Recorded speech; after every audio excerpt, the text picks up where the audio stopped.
Hi, എൻ്റെ പേര് മുഹമ്മദ് അൻസി. ഞാൻ ഈ വർഷത്തെ ബ്രില്യൻ്റ് പാലയിലെ Q48 ബാച്ചിലായിരുന്നു പഠിച്ചിരുന്നത്.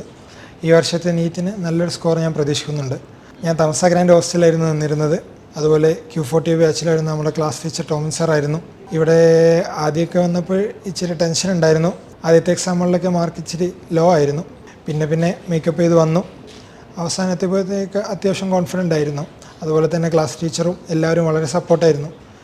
ഫ്രണ്ട്സ് എല്ലാം വളരെ സപ്പോർട്ടായിരുന്നു. ഹോസ്റ്റലിലുള്ള ഹോസ്റ്റ്മേറ്റ്സ് ആണെങ്കിലും എല്ലാം അടിപൊളിയായിരുന്നു. നമ്മൾ റെഫറൻസിനൊക്കെ ഒരുപാട് സമയം ഇരിക്കുമായിരുന്നു. റെഫറൻസിനൊക്കെ രാത്രി വരെ ഇരിക്കാൻ ജസ്റ്റ് സാർ നമ്മളോട് എല്ലാവരും വളരെ ഹെൽപ്പ് ചെയ്തിരുന്നു. അതുപോലെ ജോർജ് സാർ നമുക്ക് വേണ്ടി സെപ്പറേറ്റ് റൂമൊക്കെ തന്നിരുന്നു റെഫറൻസിന് ഇരിക്കാൻ വേണ്ടിയിട്ട്. അങ്ങനെ എല്ലാം കൊണ്ടും ഇവിടെ വളരെ അടിപൊളിയായിരുന്നു. അങ്ങനെ ഒരു വർഷം കഴിഞ്ഞു. കുഴപ്പമില്ല, നല്ല ഒരു സ്കോർ ഞാൻ പ്രതീക്ഷിക്കുന്നുണ്ട് ഈ നീറ്റിൽ. ബ്രില്യൻറ്റിലെ എക്സാംസിനെ കുറിച്ച് പറയുകയാണെങ്കിൽ നമ്മൾ ആദ്യം വന്ന തൊട്ട് വീക്ക്ലി എക്സാമുകൾ ഉണ്ടായിരുന്നു. അങ്ങനെ പോർഷൻസ് ഏകദേശം ജനുവരി ആയപ്പോഴത്തേക്കും പോർഷൻസ് ഫുള്ള് കംപ്ലീറ്റ് ആയി.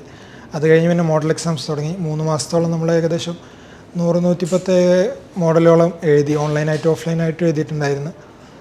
മോഡൽ എക്സാംസ് വളരെ നമുക്ക് ഹെൽപ്ഫുള്ളാണ്.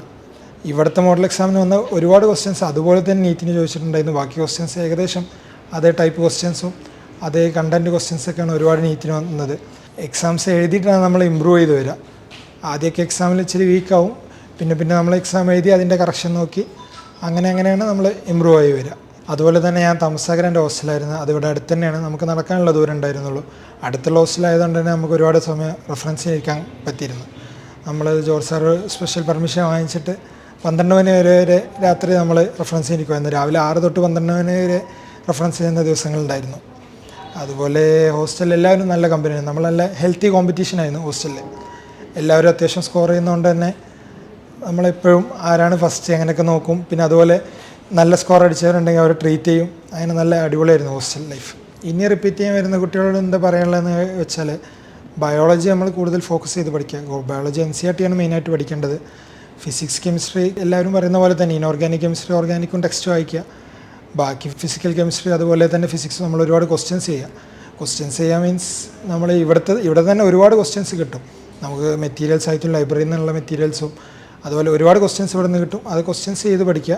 ബാക്കി NCERT വായിച്ചിട്ട് അങ്ങനെ പഠിക്കുക. പിന്നെ എക്സാംസ് ഒരു മെയിനാണ്. എക്സാംസ് എല്ലാം അറ്റൻഡ് ചെയ്യാൻ നോക്കുക. ഒരു എക്സാം പോലും ഒഴിവാക്കാതിരിക്കാൻ നോക്കുക. ഞാൻ ഇവിടുന്ന് എല്ലാ എക്സാംസ് എഴുതിയിരുന്നു. ലാസ്റ്റ് നീറ്റിൻ്റെ മുന്നത്തെ ദിവസമുള്ള എക്സാം അല്ലാത്ത എല്ലാം ഞാൻ എഴുതിയിരുന്നു. അതുപോലെ തന്നെ അന്ന് എക്സാം എഴുതിയില്ല, പക്ഷേ അതിൻ്റെ ക്വസ്റ്റ്യൻസ് എല്ലാം എടുത്ത് റെഫർ ചെയ്തിരുന്നു. അങ്ങനെ എക്സാം എല്ലാം എഴുതിയാൽ നമുക്ക് ഒരുപാട് ഉപകാരം ഉണ്ടാകും. ഓരോ എക്സാം എഴുതുമ്പോൾ നമുക്ക് ടൈം മാനേജ്മെൻറ്റും അതുപോലെ എല്ലാ കാര്യങ്ങളും ഇമ്പ്രൂവ് ചെയ്യാൻ കഴിയും. പിന്നെ അതുപോലെ തന്നെ റെഫറൻസിന് ഇരിക്കുമ്പോൾ നമുക്ക് ഒരുപാട് ഉപകാരങ്ങളുണ്ട്. റെഫറൻസിന് ഇരിക്കുമ്പോൾ നമ്മൾ ഡിസ്ട്രാക്റ്റ് ആയി പോകത്തില്ല. നമ്മൾ ഹോസ്റ്റലിൽ ഇരിക്കുകയാണെങ്കിൽ ചിലപ്പോൾ നമുക്ക് വേണമെങ്കിൽ കിടക്കാം. അങ്ങനെ ഒരുപാട് ഓപ്ഷൻസ് ഉണ്ട്. റെഫറൻസിനാണെങ്കിൽ എല്ലാവരും പഠിക്കുന്നത് കാണുമ്പോൾ നമ്മൾ എന്തായാലും പഠിക്കും. പിന്നെ ജസ്റ്റ് ഒന്ന് 5 മിനിറ്റ് ഡിസ്ട്രാക്റ്റ് ആയാൽ പോലും പിന്നെ എല്ലാവരും പഠിക്കുകയാണ്. പിന്നെ നമുക്ക് സംസാരിക്കാനൊന്നും ആരുമില്ല. അപ്പോൾ നമ്മൾ പിന്നെയും പഠിച്ചു തുടങ്ങും. റെഫറൻസ് എപ്പോഴും ഞാൻ പ്രിഫർ ചെയ്യുന്നതായിരുന്നു. ഞാൻ ഏകദേശം ഫുള്ള് റെഫറൻസിന് ഇരുന്നിട്ടുണ്ടായിരുന്നു.